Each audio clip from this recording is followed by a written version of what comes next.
여러분은 최근에 뭐뭐답다라는 말을 사용하신 적이 있습니까? 그건 너다운 행동이었어 하고 어떤 개인을 향해서 말씀하시거나 이래야 나라답지, 교회답지 하는 어떤 공동체나 조직을 향해서 이렇게 답다라는 말을 많이 사용을 하는데요.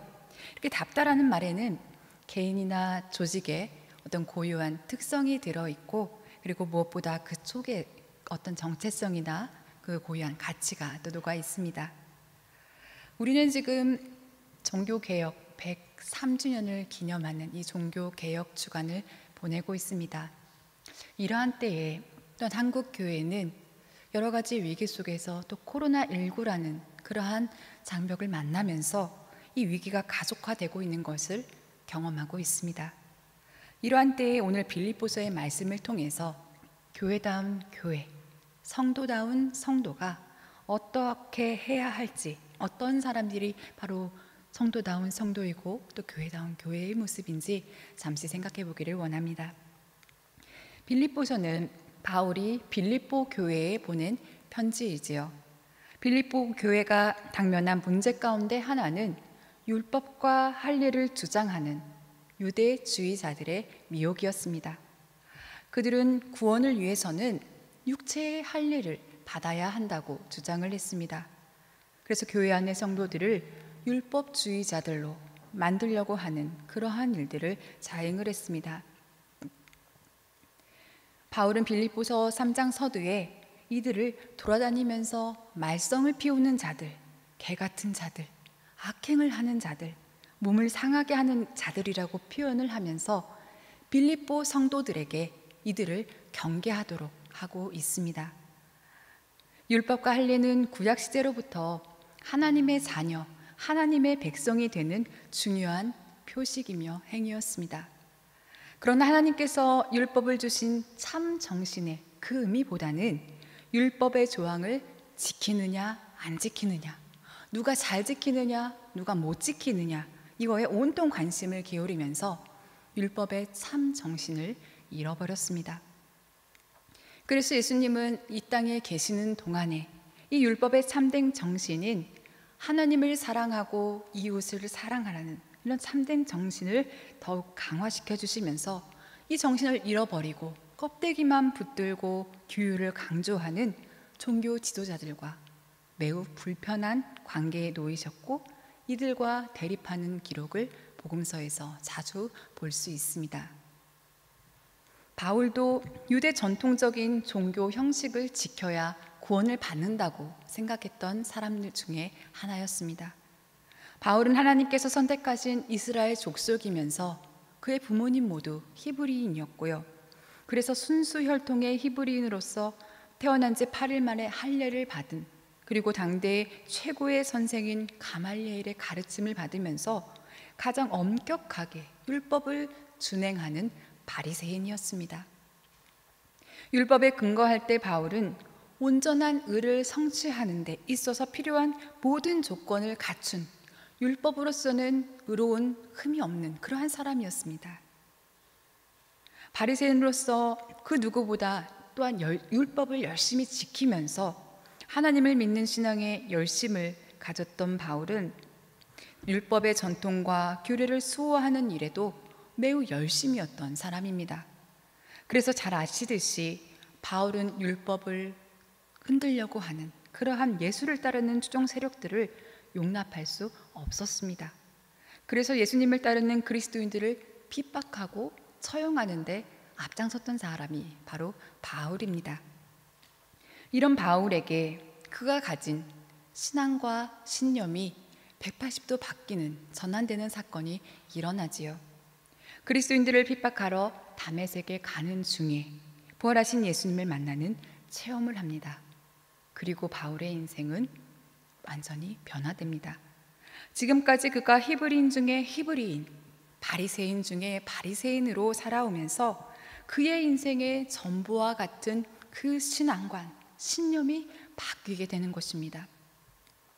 바울은 오늘 본문 말씀에서 유대교에서 기독교로 전향한 후에 자신의 삶의 변화된 점들을 기술하고 있습니다. 그동안 자신에게 유익하던 모든 것을 해로 여기게 되었다라는 같이 전도된 삶을 이야기합니다.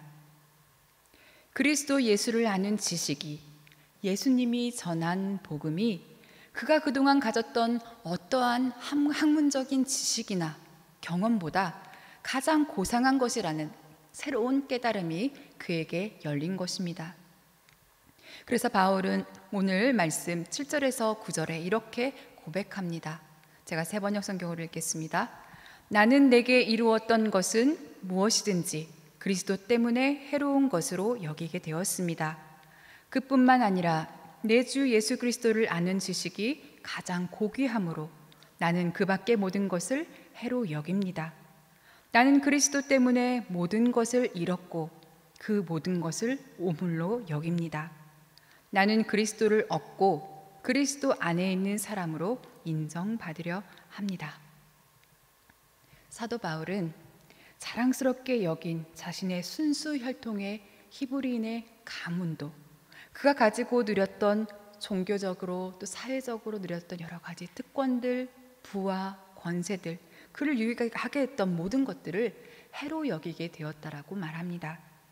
그리스도 예수를 통해서 보니 그가 유대인으로서 가진 선민 사상이나 이 계급주의, 차별주의 이런 것들이 그를 유익하게 했던 그러한 것들이 오히려 참된 인간, 참된 하나님의 사람으로 살아가는 데 있어서 방해가 되었다라는 그러한 고백입니다. 바울이 왜 이런 고백을 빌립보 교인들에게 하고 있습니까?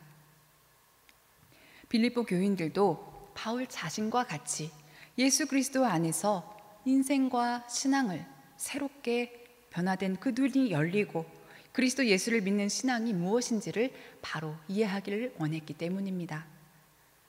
사실 하나님께서 세우신 이 구약의 율법들은 구약시대의 고대 근동 지역의 법들과 비교해 볼 때요, 훨씬 인간을 존중하고 정의와 자유를 추구하는 그러한 법이었습니다.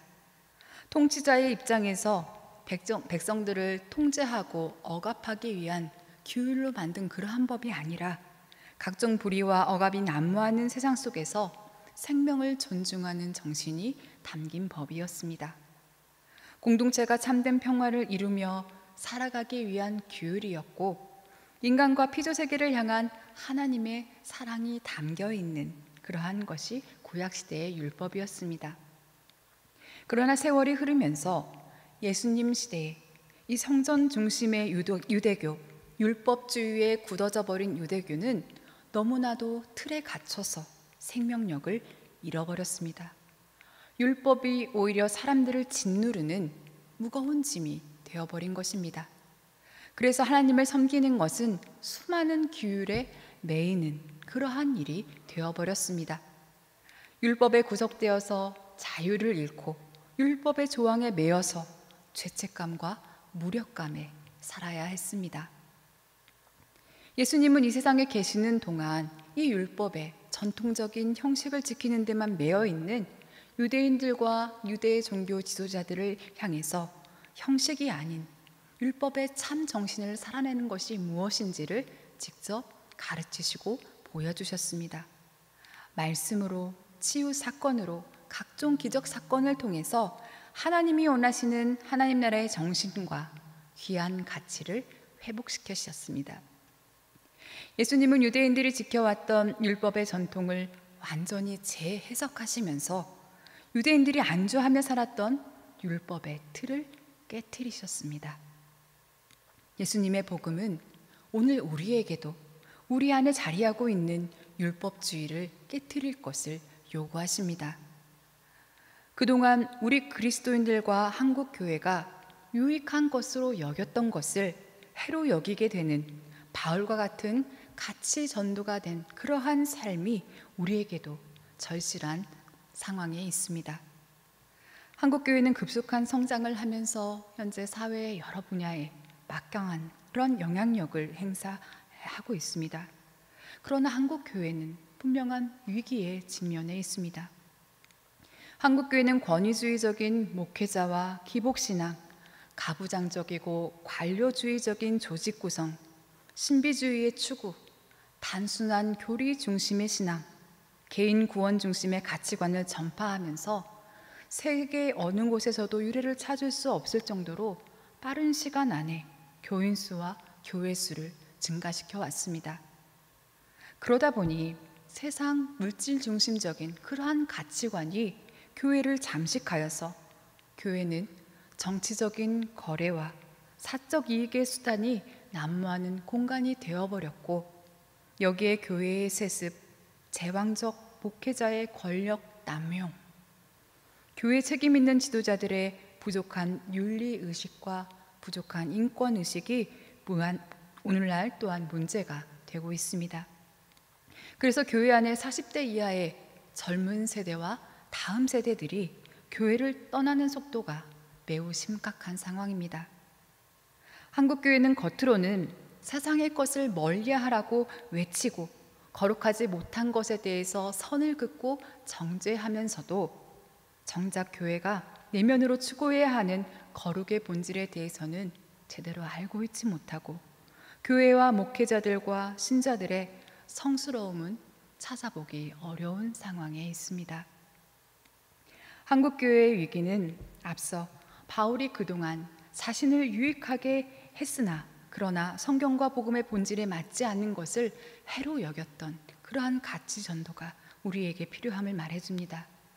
문자 중심적인 성경 지식, 형식적인 수많은 예배 습관, 교회는 크기가 커지고 교회의 이름은 유명해지고 하나님의 자녀라고 해서 각종 명예와 특권을 누리고자 하는 것, 권위주의적인 남성 중심의 전통적인 사고를 우리는 해로 여길 수 있어야 하겠습니다. 예수님은 율법의 형식은 물론 각종 율법 수호자들의 권세를 무너뜨리시고 참된 구원과 자유의 복음을 전파하셨습니다.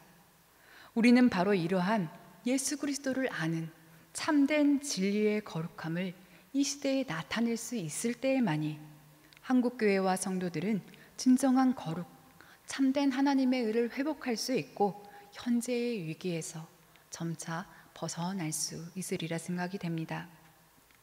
우리는 우리 주 예수님이 인정하시는 그러한 삶만이 우리에게 유일한 유익이고 이 사실 하나에 사도 바울처럼 만족함을 누릴 수 있어야 하는데요. 그러나 그동안 한국교회가 당연하게 누려왔던 그러한 종교적인 유익을 버리는 일은 쉽지 않습니다. 지난 시간을 통해서 한국교회가 쌓아놨고 누려왔던 것들에 대한 만족과 편안함을 버리기보다는 지키려고 하는데 익숙해져 있기 때문입니다. 예수님 시대의 유대 종교 지도자들이 그러했고 중세 시대의 로마 가톨릭 교회도 마찬가지였습니다. 중세 1000년의 시간 동안에 로마 가톨릭 교회는 교회 안에 세상적인 많은 유익을 쌓아놓고 누리면서 너무나도 깊은 타락에 빠져 있었습니다. 교양권을 중심으로 교회 기득권 세력을 위한 종교로 전락하는 미신과 무지의 그러한 행위로 구원을 또한 이끌었습니다. 교회는 교권을 강화하고 사회적 약자들에게 그 교권을 무자비하게 휘두르고 더 많은 재산을 소유하기 위한 욕심에 빠져 있었으며 교회다움과 복음의 본질을 잃어버렸습니다. 이런 당시 교회들에게 저항의 운동을 펼친 사람들이 있었습니다. 1517년 10월 마지막 날, 루터는 독일 비텐베르크 대학 성당 정문에 95개의 방방문을 붙입니다. 로마 가톨릭 교회의 면죄부 판매에 대한 그러한 비판과 교황의 사명권과 교회의 사죄권에 대해서 비판을 하면서 근본적으로 우리가 어떻게 의롭게 되는지 구원의 문제를 다루고 있는 내용입니다. 로마 가톨릭에 대한 저항의 운동을 펼친 사람은 루터만이 아니었습니다. 루터 이전부터 그리고 그 이후에 종교 개혁을 주도하는 그러한 선도하는 이들이 등장을 해서 로마 가톨릭 교회로부터 참된 교회의 본질을 회복하기 위한 교회 회복 운동을 펼쳤습니다. 후스, 위클리프, 스빙글리, 칼뱅 많은 이들이, 우리 익숙한 이들이 이름을 가진 일도 있지만 이 외에도 우리가 이름을 다 알지 못하는 상당한 많은 이들이 저마다 목소리를 가지고 로마 교회의 개혁을 주장했었습니다. 그러나 거대한 로마 가톨릭 교회의 교권 아래 각기 다른 지역에서 일어나는 이 개혁자들의 산발적인 외침은 무력해 보였습니다. 로마 교회는 종교 개혁을 주장하는 이들을 붙잡아서 이단으로 정죄하고 고문하고 화형에 처했습니다. 개혁을 외치는 이들을 기다리는 것은 로마 교회 교권주의자들의 정죄와 죽음이었습니다. 예수님의 삶처럼 종교 개혁자들의 삶도 고난과 죽음의 길이었습니다. 그러나 이들의 희생은 암울한 시대에 암울한 교회의 새 역사를 시작하는 새 역사의 길을 비추는 그러한 등불이 되었습니다. 루터가 문제를 제기한 그날을 기념하여서 교회들은 오직 은혜, 오직 믿음, 오직 성경을 그 기치로 하여서 교회가 새로워지기를 다짐하게 됩니다. 그리고 종교 개혁자들을 따르는 교회와 기독교인들이 늘어났고 로마 가톨릭 교회에서 새롭게 개혁된 교회, 개혁교회, 개신교회가 탄생을 하게 됩니다. 개신교는 암울한 중세 교회, 중세 역사를 바꾸는데 큰 영향력을 나타냅니다. 그러나 한편 이 개신교가 중세 시대를 바꾸는데 영향을 미치기도 했지만 엄밀히 이야기하면 중세 시대의 르네상스라는 정신이 싹트면서 이것이 교회의 개혁을 불러일으킨 것이기도 합니다. 신대륙의 반일견과 탐험, 지동설이 천동설을 대체하는 변화, 봉건제의 몰락, 상업의 성장, 종이, 인쇄술, 항해술, 화약기술의 발전, 이러한 것들이 혁신적인 기술이 등장을 하면서 여러 가지 이성이 발달하고 인문주의, 문예가 부흥되었습니다.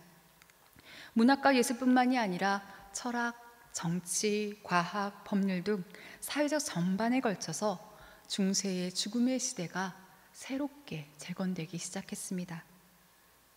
이때는 로마 교회가 주도한 십자군 전쟁이 실패로 끝나면서 더 이상 교회가 개인 생활의 절대적인 존재이자 지침이었던 그러한 기능을 상실해 가던 때였습니다. 교회의 권위는 점점 약해질 수밖에 없었고 르네상스는 폐쇄적인 신중심의 체제에서 억압받던 사람들에게 변화에 대한 갈망을 불러일으켰습니다. 종교개혁자들은 이 시대의 흐름을 받아들였고 로마 교회의 잘못을 갱신하고자 했을 때에 이들을 따르는 많은 교회와 사람들의 지지를 받을 수 있었습니다. 성경은 하나님의 영감으로 기록된 책입니다. 하지만 인간의 손에 의해서 기록되었기 때문에 기록될 당시의 시대와 문화에 영향을 받을 수밖에 없습니다. 그 시대의 옷을 입고 기록이 되었기 때문에 예수님은 구약의 율법이 입고 있는 낡은 옷들을 벗겨내시고 그 시대에 필요한 말씀으로 본질을 살려서 사람들에게 재해석해 주셨습니다. 전혀 없던 내용이 아니라 하나님 말씀의 참된 정신, 그 정신을 그 시대의 옷을 입혀서 새롭게 변화시켜서 가르쳐 주신 것입니다. 종교 개혁자들 또한 로마 가톨릭 교회가 성경에 입혀놓았던 낡은 옷들을 벗겨내고 르네상스라는 그 시대의 흐름을 받아들여서 그 시대의 눈을 가지고 성경의 본질, 복음의 본질, 신앙의 본질을 회복시켰습니다. 구습을 쫓는 로마 교회의 낡은 것을 버리고 그 시대의 옷을 입혀서 변혁을 시도했던 것입니다. 에베소서 4장 21절에서 24절은 이렇게 말씀합니다. 진리가 예수 안에 있는 것 같이 너희가 참으로 그에게서 듣고 또한 그 안에서 가르침을 받았을진대 너희는 유혹의 욕심을 따라 썩어져가는 구습을 따르는 옛사람을 벗어버리고 오직 너희의 심령이 새롭게 되어 하나님을 따라 의와 진리의 거룩함으로 지으심을 받은 새 사람을 입으라. 아멘. 한국의 최초의 교회, 솔레교회가 1885년에 송천에서 세워졌습니다. 황해도 송천에 세워졌습니다. 우리나라의 성경은 가부장적이고 기복적이었던 당시 한국 사회의 종교 문화의 옷을 입고, 또한 당시 선교사님들이 가지고 있었던 근본주의라는 그러한 신앙의 옷을 입고 한국 사회에 전파되었고, 오늘날까지 많은 교회가 이 가치에 따라서 세워졌고 가르침을 받았습니다. 한국의 개신교회가 시작이 되고 약 135년의 시간이 지나는 동안에 우리 한국 사회는 매우 빠른 속도로 변화되었습니다. 급격한 변화를 겪으면서 또 다른 변화가 얼마나 빠르게 일어나는지 그 속도를 다 헤아릴 수 없을 지경입니다. 과학기술의 발전을 중심으로 인간의 지식과 이성의 발달은 현실과 온라인 세계를 넘나들면서 우리의 삶에 큰 혁명을 일으켰습니다.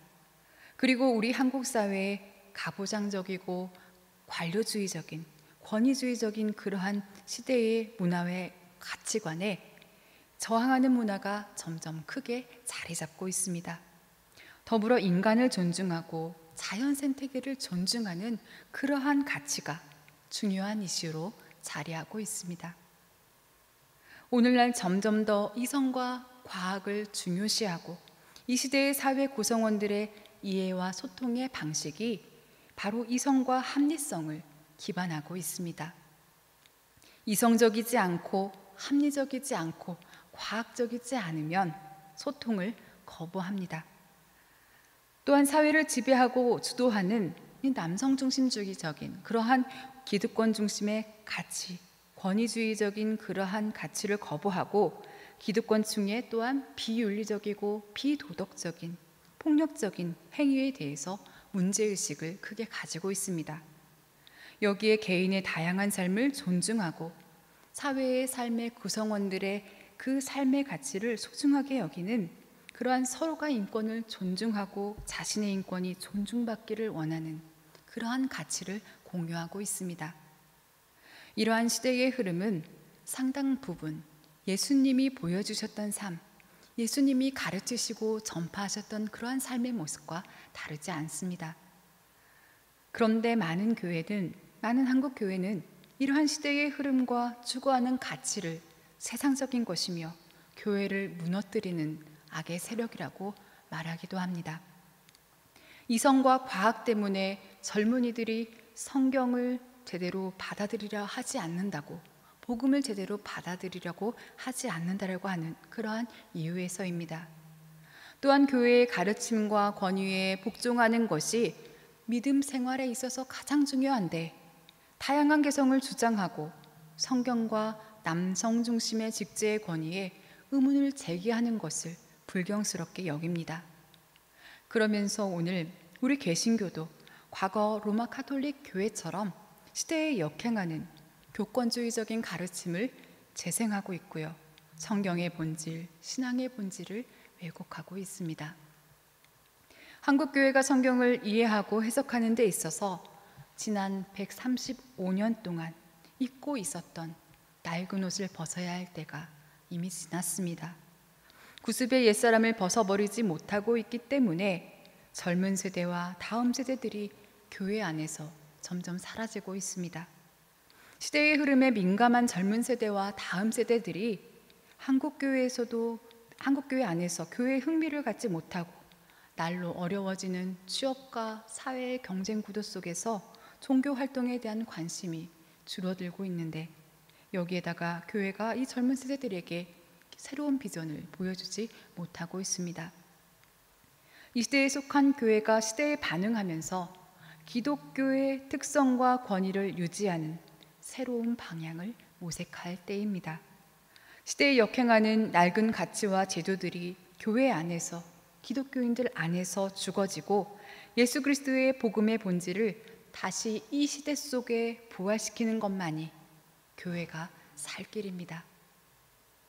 그러나 한국교회 안에 세계교회와 이 시대의 흐름이 맞지 않는 이 낡은 옷을 벗는 일은 고난과 죽음이 따르는 그러한 일입니다.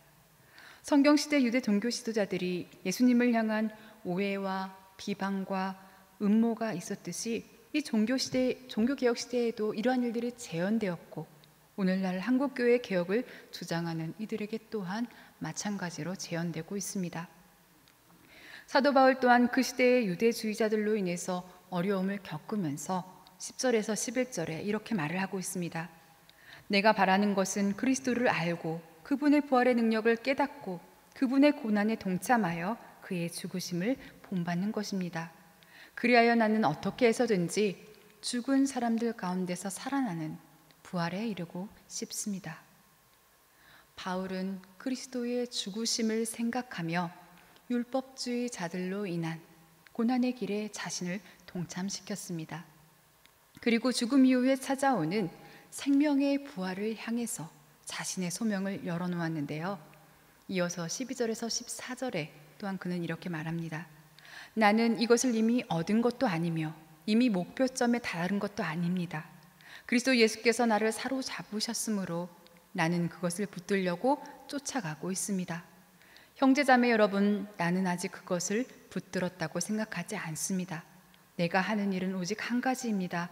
뒤에 있는 것은 잊어버리고 앞에 있는 것을 향하여 몸을 내밀면서 그리스도 예수 안에서 하나님께서 위로 부르신 그 부름의 상을 받으려고 목표점을 바라보고 달려가고 있습니다. 여기에서 부르심의 상, 부름의 상은 부활의 소망을 의미합니다. 바울은 빌립보 교회가 자신과 같이 그리스도의 죽으심을 본받아서 죽음에서 생명이 살아나는 부활의 신비를 향해서 달려가기를 원했습니다. 오늘 종교개혁주간을 보내고 있는 우리들 또한 과거 시대에 유익했던 것을 해로 여기는 이런 가치 전도를 하는 교회, 가치 전도를 하는 그리스도인이 되기를 원합니다. 그리고 그의 죽으심을 본받아서 구습을 버리고 그리스도의 고난에 참여하는 교회, 고난에 참여하는 그리스도인이 되기를 원합니다. 그래서 현재 우리 기독교계를 지배하고 있는 위기와 절망의 옷을 벗어버렸을 수 있었으면 합니다. 교회 다음, 그리스도인 다음이 무엇인지를 이 죽음이 가득한 세상에 예수 그리스도의 죽으심을 본받고 부활의 생명력을 제대로 나타내면서 미래의 부활의 소망을 향해서 나아가는 우리 모두가 되시기를 간절히 소망합니다.